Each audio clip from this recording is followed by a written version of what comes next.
MrYoutub59's here. This is a video response to MrYoutub59, and it's to his VR giveaway Thanksgiving Day. So I suspect instead of a turkey we're going to get his prize, which is related to guns, which will be cool. Anyway, some of the rules. Simply, you must be in the lower 48 states, and because it's gun related, you must be 18 or older.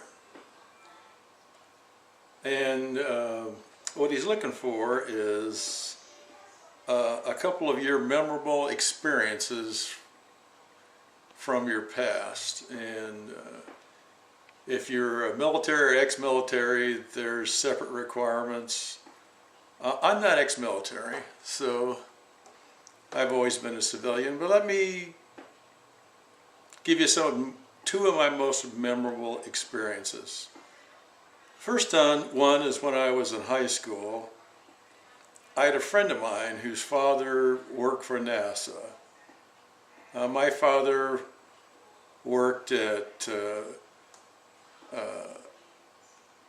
with him in the Apollo program, and my father was responsible for the liquid fueling of all the rockets that the Saturn V's that launched all the Apollo missions. And my friend's father worked for NASA, and just a kind of a fact, he was also part of the design team that would design that flying wing that everybody sees as a parachute. So anytime you see a movie or anything, you see that guy pull the parachute and it looks like that flying wing. My friend's father was part of that design team. That's just a tidbit.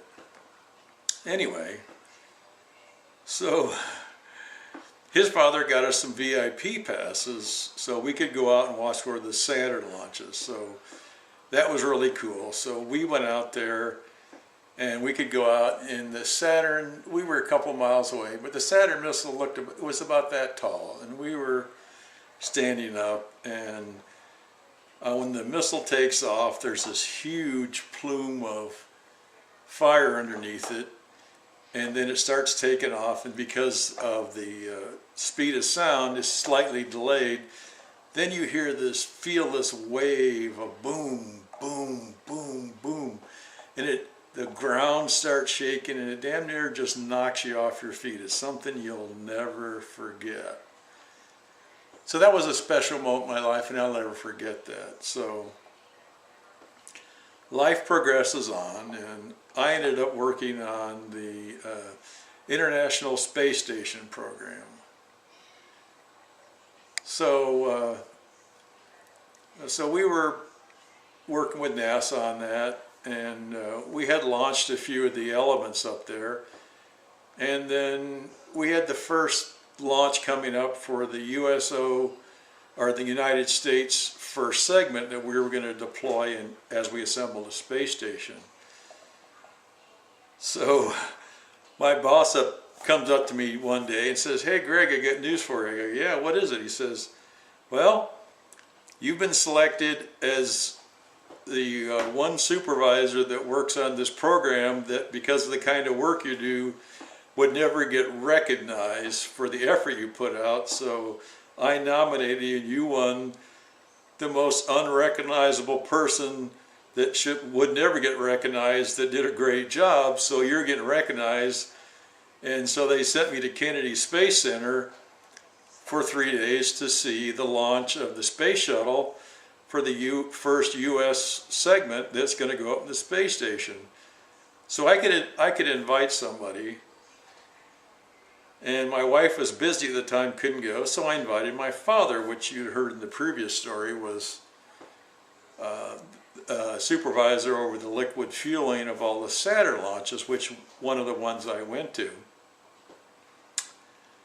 So him and I flew in, and they set us up in a nice hotel. And the night before, NASA had this big buffet. It had shrimp, and we got to hobnob with the hobnobbers and feel like we were big shots.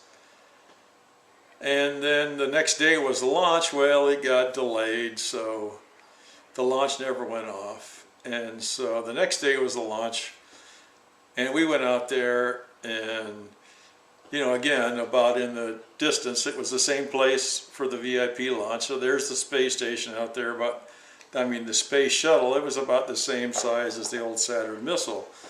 And my dad and I was talking, and he had never seen one of the Saturn launches. And I said, what? You'd never seen it? Yeah, he had never seen a launch of one of the Saturn missiles for the Apollo program.